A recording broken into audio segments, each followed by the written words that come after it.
우린 8월을 은사의 달로 주제를 정했어요. 보통 이제 8월이 부흥회도 많이 하고 산상성회 또 기도원회도 다니고요. 또 수련회도 하고 이런 이제 기간이기 때문에 그래서 은사의 달 이렇게 정했는데요. 자, 오늘은 은사라고 하는 말이 다양하게 쓰여지는데 은사는 사전을 찾아보면 가르침을 주는 선생님, 요걸 이제 은사라고 하기도 하고요. 높은 사람이 선물을 아랫사람에게 내려주는 것, 요것도 이제 은사라고 하고, 또한 금으로 실을 만들면 금사라고 하지만 은으로 실을 만들면 은사, 은색실이라는 뜻의 은사가 있고요. 벼슬을 하지 않고 숨어서 사는 선비를 말할 때도 은사라고 하기도 합니다. 또한 나라에서 가벼운 죄를 지었을 때에 특별한 경우에 특사라고 해서 이제 죄를 용서하고 죄인을 풀어줄 때 쓰는 은사도 있고요. 또한 남에게 일을 하는데 드러나지 않게 몰래 일을 하는 숨겨진 좋은 일, 이런 것도 은사라고 하기도 하고요. 또한 우리 해수욕장에 가면 은빛 모래를 일컬어서 은사라고도 하는 등 아주 다양하게 은사가 사용되어지고 있습니다. 오늘 이 시간에는 그 모든 걸 다 말하려고 하는 게 아니라 오늘 하나님께서 우리들에게 내려주시는 선물이라고 하는 의미로 은사에 대해서 말씀을 나누는데, 오늘 이제 8월 4주간에 걸쳐서 이제 은사에 대한 말씀을 나누겠습니다. 오늘 이 첫 번째 시간에는 최상의 하나님이 주시는 선물, 그 은사에 대해서 오늘 함께 나누고자 합니다. 자, 15절에 그런즉 어찌하리요? 우리가 법 아래 있지 아니하고 은혜 아래 있으니 죄를 지으리요? 그럴 수 없느니라. 그래요. 자, 우리 한번 따라합시다. 어찌하리요? 자, 너희가 어떻게 하겠냐? 이렇게 이제 되묻는 거예요. 우리가 법 아래 있지 않다. 우리는 어디 있어요? 은혜 아래에 있으니 죄를 지으리요? 죄를 더 지어야 되겠냐? 그럴 수 없다. 이래요. 이거는 당시 로마 교회 성도들이 우리는 하나님의 은혜를 받고 구원받고 하나님 백성 되었기 때문에 자유를 얻었으니 우리가 하고 싶은 대로 할 수 있다. 이러는 사람들이 당시 로마 교회 안에 있었던 거예요. 이들의 이런 주장은 스스로 만들어낸 게 아니라 사실은 영지주의자들, 이단자들의 사상에서 온 겁니다. 이런 영지주의자들은 이런 자유함을 얻었으니 마음껏 해도 된다. 구원받은 사람들은 죄를 지어도 그건 아무 문제가 안 된다. 왜? 우리의 육체는 썩어질 거니까. 없어질 거고 땅에 묻고 갈 거니까. 그러니까 죄를 지어도 아무 관계없다. 이런 사상이 이 로마에 퍼지게 된 거예요. 근데 당시 로마 교회 교인들 가운데도 그런 영향을 받아서 그런 사람들이 생겼습니다. 근데 어찌하겠는가? 어찌해야 되느냐라고 묻는 거죠. 은혜 아래 있는 사람은 죄를 지을 수 있냐? 그럴 수 없다. 따라합시다. 그럴 수 없느니라. 그럴 수 없다는 거예요. 결단코 그렇게 될 수 없음을 말하고 있습니다. 16절에 너희 자신을 종으로 내주어 누구에게 순종하든지 순종함을 받는 자의 종이 되는 줄 너희가 알지 못하느냐. 이제 또 물어요. 너희가 알지 못하냐.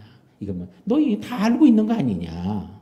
이제 이런 전제의 물음입니다. 자, 누구에게 순종하는 자의 종이 된다는 거죠. 죄에 순종하면 죄의 종이 되고요. 의에 순종하면 의의 종이 되는 거예요. 하나님에게 순종하면 하나님의 종이 되고 마귀에게 순종하면 마귀의 종이. 왜? 종과 노예는 자기 주인의 말만 듣는 거예요. 아무리 사람이 많아도 자기 주인이 이렇게 해라 그러면 자기 목을 그 사람이 쥐고 있으니까 그 사람의 말을 듣는 거예요. 마귀의 말을 듣는다는 것은 곧 마귀를 주인으로 섬긴다는 거예요. 자기 주인이 마귀라는 거예요. 죄를 짓는다는 것은 곧 죄가 자기 주인이라는 거예요. 곧 죄의 배경, 뒤에 배후에 있는 마귀의 일을 따르는 것입니다. 그래서 오늘 우리가 누구에게 순종하냐? 오늘 로마 교인들아, 너희가 죄에 순종하냐? 죄를 막 짓고 사냐? 그럼 너희의 주인이 누구이라고 하는 거야? 곧 마귀가 너희 주인이라고 하는 것을 스스로 인정하는 것이라고 오늘 말하고 있는 것입니다. 그러므로 우리는 인간은 순종하는 대상이 종이 되는 일반적 현상을 언급하면서 당시는 노예들이 많이 있었어요. 종들도 많이 있었어요. 로마 시대 안에 로마 제국 안에 약 600만 명의 노예가 있었다고 하니까. 자, 그러니까 우리는 너무 일상적으로 그들은 노예를 보아왔고 뭐 그냥 길거리에서 어느 곳에든지 노예를 볼 수 있었습니다. 근데 그 많은 노예들은 다 주인이 있죠. 그 주인의 말만 듣는 거예요. 그래서 이 얘기를 할 때 그들은 너무나 이해가 빠른 거예요. 누구에게 순종하느냐에 따라서 누구의 종인지를 알게 된다고 오늘 말합니다. 17절에 하나님께 감사하리로다. 하나님께 감사한다고 그래요. 사도 바울이. 왜? 너희가 본래 죄의 종이더니 너희에게 전하여 준 바 교훈의 본을 마음으로 순종해서 18절에 죄로부터 해방되어 의에게 종이 되었느니라. 그러죠? 자, 오늘 전에는 죄의 종이었었는데 너희가 내가 너희에게 전해준 말 때문에 복음을 전해주었더니 너희가 거기서부터 해방되어 이제는 의의 종이 되었다. 그러니 내가 너무 감사하다 하나님께. 그래서 하나님께 감사하다는 오늘 이 시간에도 우리가 오늘 죄의 종이었던 사람이 해방되어서 하나님의 종이 되신 분들은 오늘 여러분의 마음으로 하나님께 감사할 수 있기를 바랍니다. 하나님, 제가 죄의 종으로 살았는데요. 이제는 하나님의 종이 돼서 의의 종으로 말씀을 따라 살게 해주신 것, 자유케 되게 하신 것 하나님 감사합니다. 한 번도 감사하지 않으신 분은 없겠지만 그러나 그런 분이 혹간이 있을지라도 오늘 하나님께 우리를 하나님의 종으로 하나님의 자녀로 말씀대로 자유롭게 살아갈 수 있도록 은혜 주신 것을 감사할 수 있는 우리 성도들이 되어야 하겠습니다. 제가 어느 글을 읽다가 이제 어느 목사님이 그 글을 썼는데요. 이 선교지를 방문한 거예요. 선교지를 방문했는데 선교지에 가니까 이제 우리가 선교할 수 있는 데가 어느 곳인지 그 현장으로 좀 안내를 해달라고 하니까 이제 선교사님이 그 현지인에게 운전을 시켜서 그리고 이제 안내를 한 거예요. 그래서 제일 앞에는 가이드가 타고 가고요, 차를. 그 다음에 뒤차에 이제 그 목사님과 또 일행이 타고 또 뒤차에 또 일행들이 쭉 나누어 타고 갑니다. 근데 이제 앞에 이제 가이드가 가니까 앞에 가는 데만 따라가면 되니까 별로 어려운 일이 없죠. 이제 가는데 앞차가 가다가 이제 비포장도로로 들어서니까 앞차가 가니까 엄청나게 그냥 먼지가 막 그냥 쏟아 넘어오는 거죠.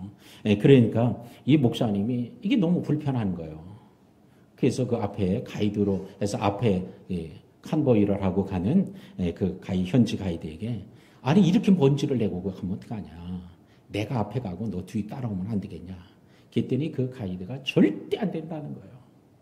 왜 안 되냐 그랬더니 저한테요.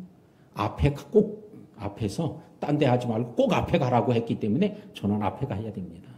그러더라는 거예요. 누가 그랬냐 그랬더니 자기를 가이드 시킨 선교사님이 절대 딴청하지 말고 꼭 앞에 가라고. 그렇기 때문에 그렇게 해야 됩니다. 그러더니 이 목사님이 그 얘기를 듣는 순간에 너무 감동이 됐다는 거예요. 나도 하나님이 이렇게 가라고 하면 하나님 말씀을 이 사람처럼 이렇게 내가 가야 되는데 이 생각을 하니까 너무 부끄럽기도 하고 너무 은혜가 됐다는 거예요. 저도 그 글을 읽으면서 그래 맞아. 하나님이 앞에 가라고 하면 죽기 살기 앞에 가야지. 이게 종이에요. 이게 바로 그 주인에게 속한 증표예요. 오늘도 우리가 이와 같이 하나님께서 우리들의 앞서가시고 이끌어가시는 하나님이 가라고 하는 대로 가는 것 이게 바로 하나님께 우리가 속했다고 하는 증거가 될 줄로 믿습니다. 구약의 시대에는 종들이 많이 있었죠. 그래서 때로는 전쟁하다가 종으로 이제 포로가 돼서 종이 되기도 하고요. 빚을 지고는 못 갚아서 종이 되기도 하고요. 뭐 여러 가지 이제 종이 되는 경우가 있는데 종이 돼도 신년이 되면 다 풀려나요. 50년마다 한 번씩 신년이 되는데 신년이 되면 다 풀려나서 집으로 돌아가요. 자기 고향으로 돌아가요. 자기 마을로 자기 가족이 있는 데로 돌아가는 거예요.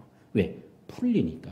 그런데 오늘 이렇게 신년이 돼도 나는 내가 섬기던 주인이 내게 너무나 은혜를 많이 베풀어 주어서 나는 절대로 그를 떠나지 않겠다. 그러면 어떻게 하냐? 자기가 안 떠나가겠다는 서원을 하면 돼요. 근데 서원을 어떻게 하냐? 문설주에다가 귀를 대고 송곳으로 뚫고 거기다 귀고리를 달면 그러면 그 집에서 영원토록 그 주인을 주인으로 섬기겠다고 하는 서원이 돼요. 송을 귀를 뚫어서. 그래서 사람들이 그 귀를 뚫고 귀고리를 한 사람을 보면 아 저는 영원히 종이 되겠다고 서원한 사람이로구나. 이렇게 다 알았던 거예요. 오늘 귀를 뚫으신 분들.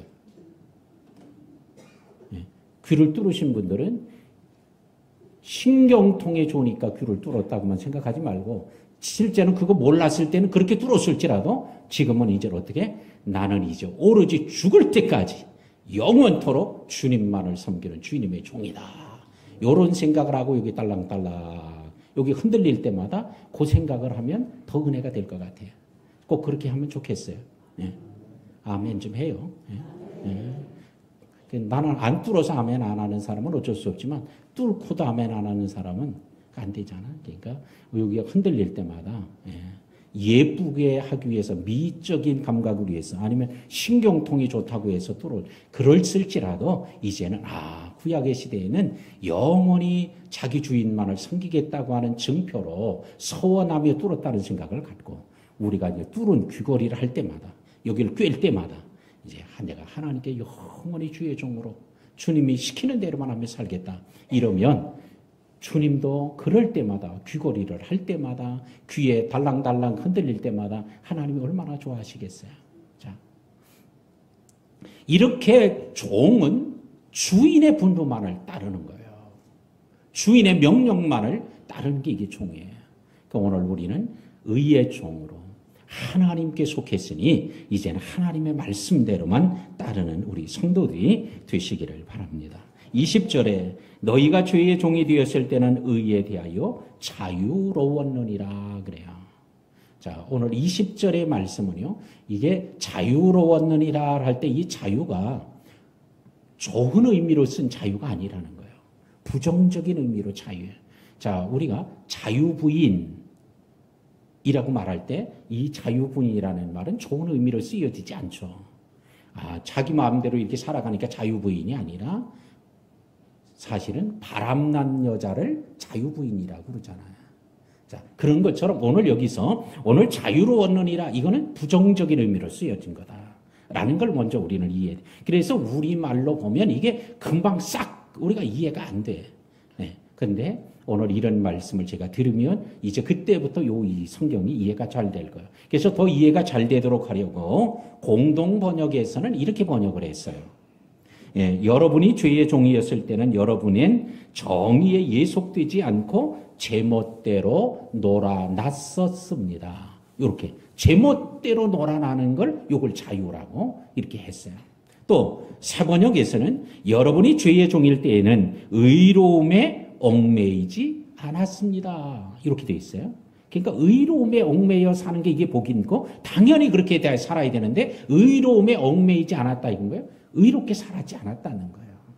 그래서 하나님의 말씀에 얽매이지 않고 제멋대로 살았다. 죄의 종이었을 때는 하나님의 말씀을 별로 생각지도 않고 사는 거예요. 이렇게 제멋대로 살았던 그들에 대해서 오늘 말하고 있습니다. 그래서 오늘 이런 사람들은 어때요? 주일이 돼도 그냥 제멋대로 하는 거예요. 먹고 싶은 거 먹고 마시고 싶은 거 먹고 가고 싶은 대로 가고 뭐라고 그러면 내 자유야. 그거는 자유가 아니라 제멋대로 놀아놨었습니다. 라는 뜻이 나는 거예요. 자, 우리는 하나님의 말씀에 매여 살고 하나님의 명령에 순종하며 사는 것 이게 우리 성도들의 복된 삶인 줄로 믿습니다. 근데 그렇지 않은 시대가 있었으니 성경에서 그때를 사사시대라고 얘기를 하죠. 자기 소견에 옳은 대로 하는 자기 소견에 옳은 대로 행하였느니라. 오늘 우리는 자기 소견이 아니라 우리가 하나님께 속한 자는 뭐예요? 하나님의 말씀대로 사는 자여야 할 줄로 믿습니다. 바울은 로마교회 성도들에게 그들이 전에는 죄의 종이 되어서 하나님의 말씀에는 불순종하면서도 제멋대로 살았었다는 거죠. 21절에 그러면서 이렇게 다시 묻습니다. 너희가 그때 무슨 열매를 얻었느냐? 사도 바울이 묻는 거예요. 로마 교인들에게. 그때 너희가 죄의 종으로 자유롭게 제멋대로 살았을 때 그 열매가 뭐냐? 마지막 끝에겠죠. 그 마지막이 뭐다? 사망이니라. 그 마지막은 사망이었어. 그런데 너희가 이제는 그 일을 부끄러워하나니 그 일이 제멋대로 살았던 게 이게 부끄러운 일이었구나. 수치스러운 일이었구나. 사람다운 삶이 아니었구나. 하나님 자녀의 삶이 아니었구나라는 걸 깨닫고 부끄러워했다는 거예요. 왜? 마지막이 사망으로 가는 길이었기 때문이죠. 자, 22절에 그러나 이제는 그래서 전에는 사망의 길을 갔어요. 근데 이제는 너희가 죄로부터 해방되고 하나님께 종이 되어 거룩함에 이르는 열매를 맺었으니 그 마지막은 뭐라? 영생이라. 전에는 사망으로 갔어요. 마지막이 사망이었어요. 근데 이제는 그 마지막이 영생이라는 거예요. 자, 오늘 이것이 구원받은 성도와 구원받지 못한 자들의 큰 차이라고 할 수 있습니다. 자, 우리 앞에는 사망의 길과 생명의 길이 있죠. 그래서 우리 예레미야 21장 8절에 말씀합니다. 여호와께서 말씀하시기를 보라. 자, 한번 같이 한번 읽어볼까요? 시작. 여호와께서 말씀하시기를 보라. 내 길을 두었구나.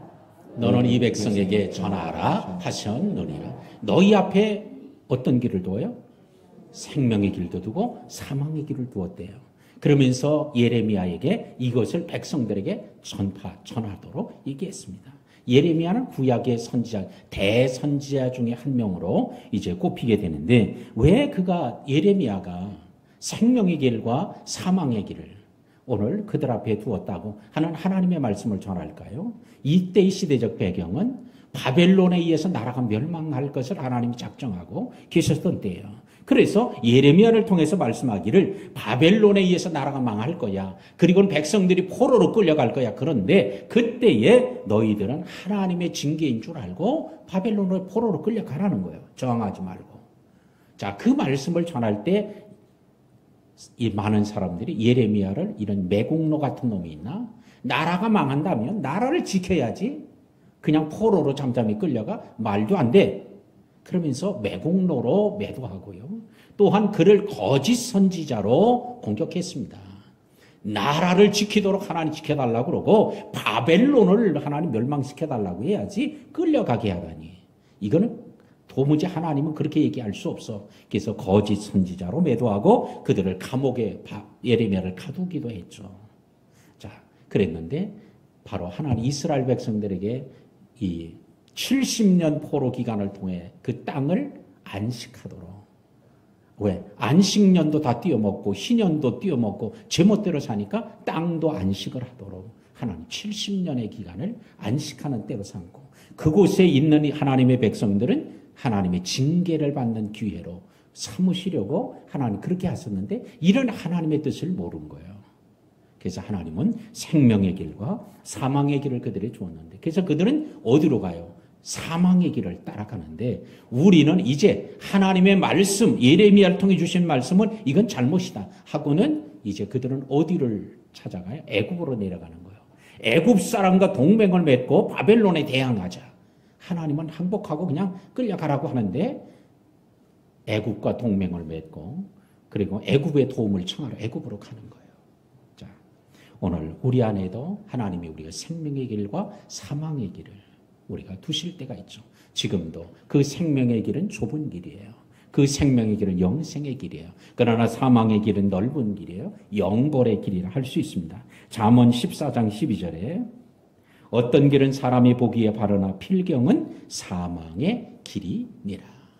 잠언을 통해서 솔로몬이 잠언을 통해서 그의 아들 르호보암과 이스라엘 백성들에게 얘기를 합니다. 어떤 길은 사람이 볼 때 바르다. 생명의 길인 것 같아요. 그런데 필경은 무슨 길이요? 사망의 길이다.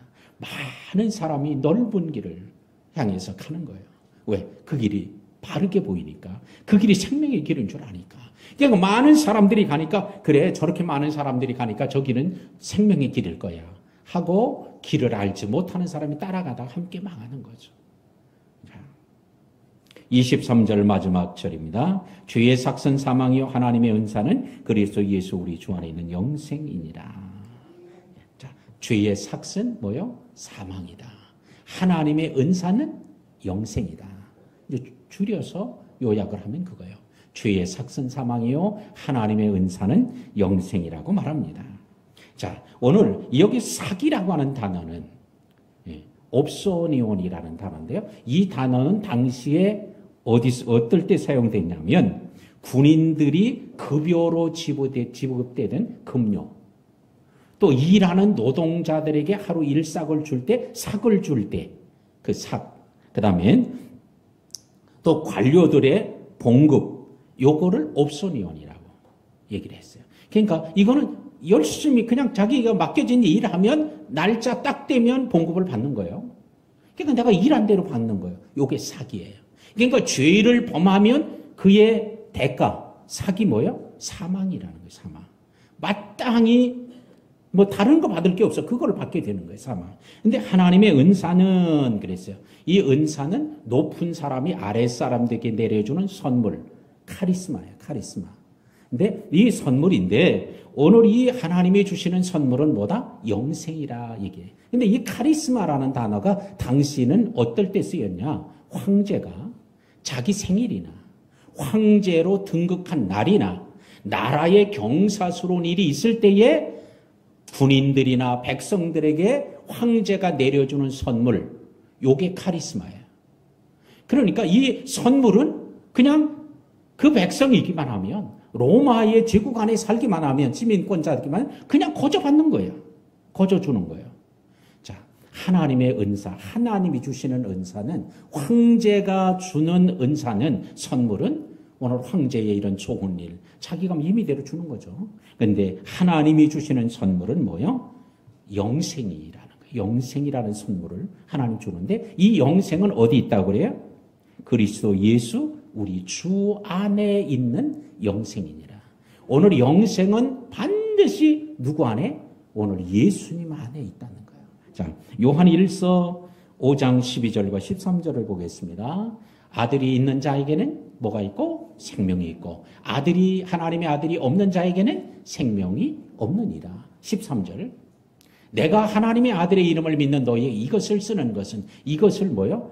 이 요한 1서 성경을 쓰는 이유가 왜 이걸 써주냐? 너희로 하여금 너희에게 영생이 있음을 알게 하려고 내가 이걸 쓰는 거다. 영생이 있다는 걸. 근데 그 영생이 누구에게 있어요? 그리스도 예수 우리 주 안에 있는데 그 예수님이 어디에? 아들이 있는 자. 누구 안에? 내 안에. 내 심령 안에 아들이 있는 자는 생명이 있고 아들이 없는 자는 생명이 없다라고 얘기합니다. 오늘 이 시간에 여러분들의 마음을 들여다보세요. 여러분 안에 아들 대신 예수님이 계시는지 아니면 아들 대신 예수님이 안 계시는지. 아들이 있는 자는 뭐가 있고? 생명이 있고 아들이 없는 자는 생명이 없다 얘기를 해요. 그러니까 아주 분명하게 확진할 수 있는 하는 방법입니다. 오늘 이 시간에 혹시 아들이 있는 분은 그 아들 대신 예수님으로 영생을 얻었음을 감사하고 찬양하십시오. 근데 오늘 내가 가만히 봐도 난 교회는 다녀도 예수님은 내 안에 안 계셔. 요러는 분은 오늘 불행하게도 진짜 안타깝게도 생명이 없는 자예요. 그래서 오늘 이 시간 그러면 어떻게 할 거냐? 오늘 이 시간에 주님 내 안에 오셔서 나의 주인이 되어주세요. 나와 함께 영원히 함께 해주세요. 오늘 마음의 문을 열고 예수님을 영접하면 오늘 문을 예수님께서 두드리시는데 누구든지 문을 열기만 하면 내가 너에게로 들어가 너와 더불어 먹고 너와 더불어 마시리라. 주님이 우리 안에 들어오셔서 우리의 주인이 되어주십니다. 오늘 주님을 영접하는 시간이 되어지기를 바랍니다.